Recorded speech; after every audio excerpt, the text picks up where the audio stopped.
Good evening, welcome everyone. This is Henry Hushke with day 16 of the COVID cast.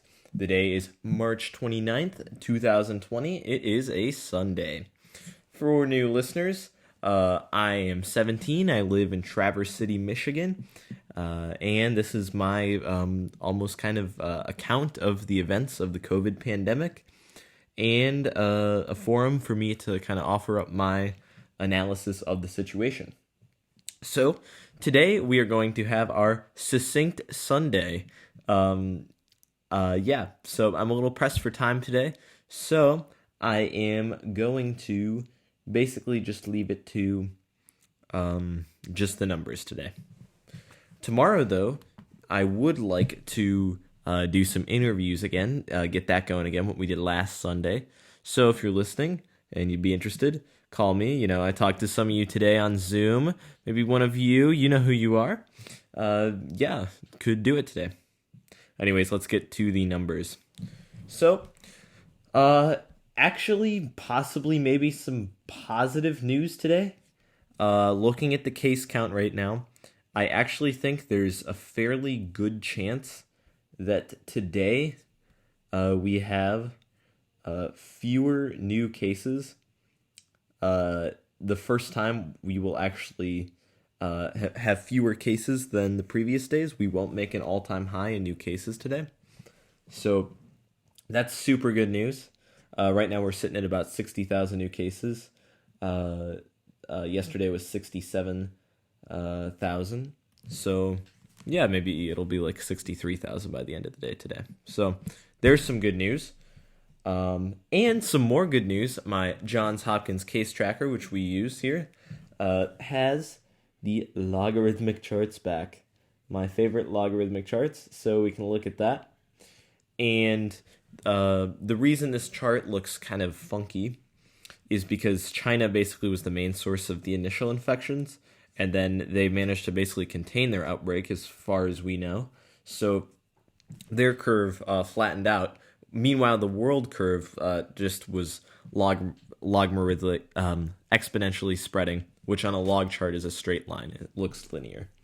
So really, the place where we want to look to on this chart for what's the log growth is sort of more towards when China wasn't really a factor anymore, and it was just this worldwide spread. So as of late, it's been pretty much a straight line going up, approaching 1 million here extremely quickly.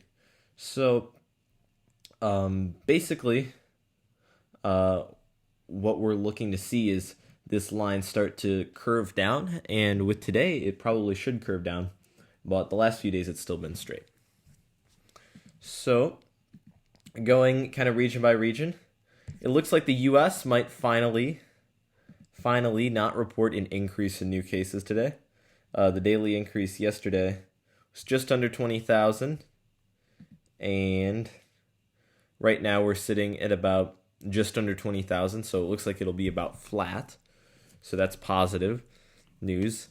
We really are just seeing it everywhere in the U.S. The geographic spread is immense. And the thing that I've talked about that we cannot fall into the trap of doing is with this data, we don't want it to. We want to keep in mind the fact that the reason data might, the new cases might be slowing down is one, because there were a backlog of patients who already presented that had COVID that were just waiting to get tested, and then they got tested, and also the fact that the tests can't scale up at an exponential rate. So we can't actually see the true spread of infection. So, like I like to say with all these cases, these are found cases, not the actual number of cases. So we have to keep that in mind. And that's why actually the U.S.'s extreme increase in numbers is actually somewhat a good thing, because really the actual number of cases itself doesn't matter at all in reality. What matters is reality. So it's actually a good thing if we know all the cases, everyone who has it. So it's actually good news that we are seeing this. Today, some more possibly good news. Italy has really been hovering around a little over 5,000 cases a day, but its peak was at about 7,000 new cases a day. So today we saw 5,200 new cases, a decrease. So that is hopefully showing signs that these lockdowns are working in Italy, and we have seen kind of their logarithmic chart start to curve down, start to slow. They're really basically just seeing linear growth over the past week or so. So we are starting to see good progress from Italy, and hopefully soon they should really start to see that new case number drop. And hopefully, my hope would be in maybe 10 days, we start to see the new cases get down beneath 1,000, and then maybe another 10 days after that, get beneath 100. That would be my hope.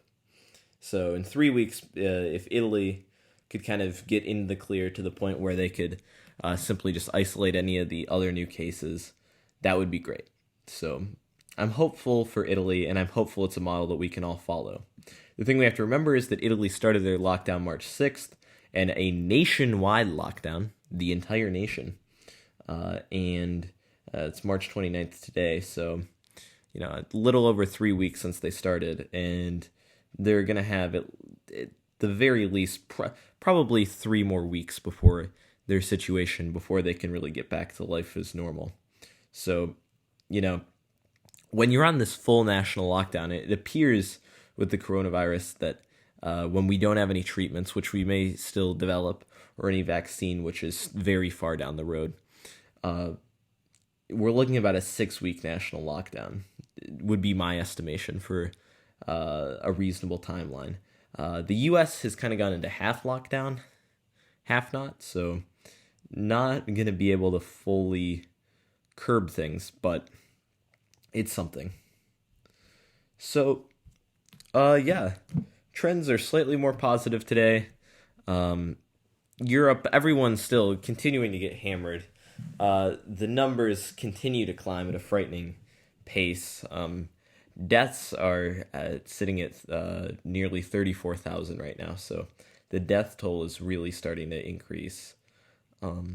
So hopefully we can see these new cases get blunted here. My hope would be that the U.S.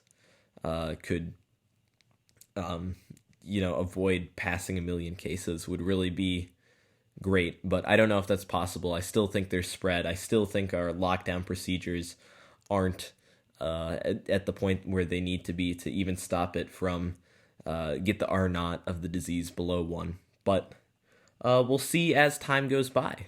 So thanks for listening tonight. I know it's a shorter episode. I'm going to try to bring some better content heading into the next week. I hope you're having a spectacular Sunday, and don't forget to keep your super social distancing going.